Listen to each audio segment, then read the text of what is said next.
ఇవాళ అధ్యక్ష నేను రాష్ట్ర ప్రభుత్వానికి సూచన చేస్తా ఉన్నా అధ్యక్ష.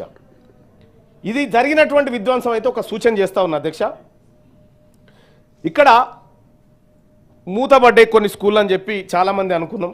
దాదాపు 1800 స్కూళ్ళు మూతబడ్డాయి అని చెప్పి నర్సిరెడ్డి గారు అన్నగారి ప్రసంగం కానీ ఇక్కడ సార్ ప్రసంగంలో కానీ విన్నాను సార్.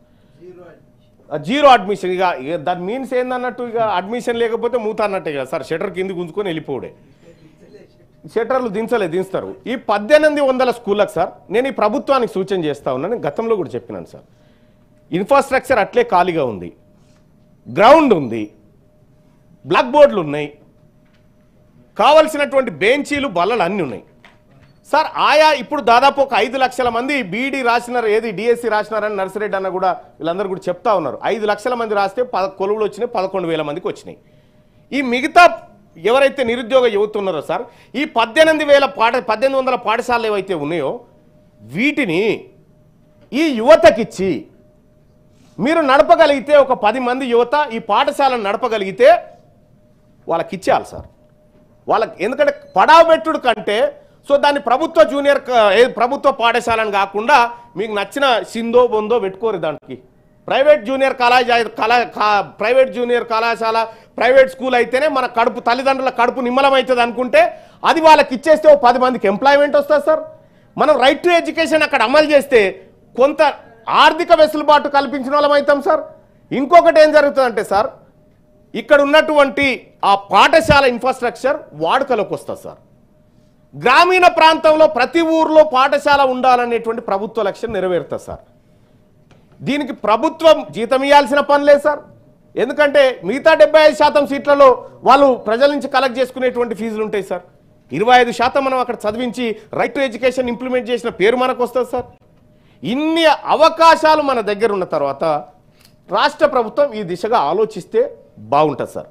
సార్ ఇంకా ఈ ప్రభుత్వ విద్యలో సార్ ఈ జూనియర్ కాలేజీల విషయంలో సార్ 2020 నుంచి 24 వరకు సార్ ఎక్కువ మంది ఎస్సీ ఎస్టీ బీసీలు ప్రభుత్వ విద్య మీద డిపెండ్ అయినారు సార్. దీన్ని కాపాడాలి సార్. దీన్ని కాపాడితేనే రేపొద్దున ఒక మంచి ఎడ్యుకేషన్ ఇవ్వగలుగుతాం సార్.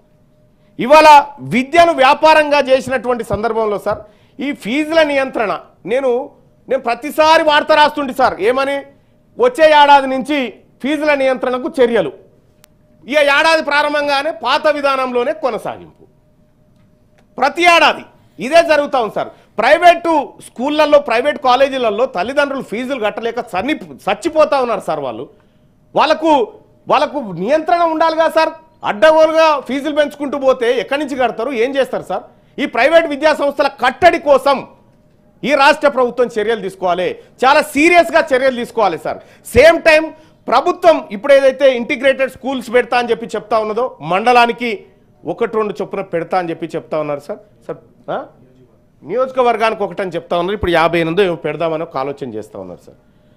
సో ఇవి షాంపిల్స్ కార్యక్రమాలు కాకుండా మొత్తం అన్ని నియోజకవర్గాల్లో ఇటువంటి తీసుకొచ్చి ఇక్కడ 4వ తరగతి నుంచి ఇంటర్మీడియట్ వరకు ఒకే ప్రాంగణంలో 25 ఎకరాల్లో నిర్వహించాలనేటువంటి ప్రభుత్వ ఆలోచనకు నిజంగా హ్యాట్సప్ సార్. నేను చప్పట్లు కూడా కొడతా ఉన్నా దానికి.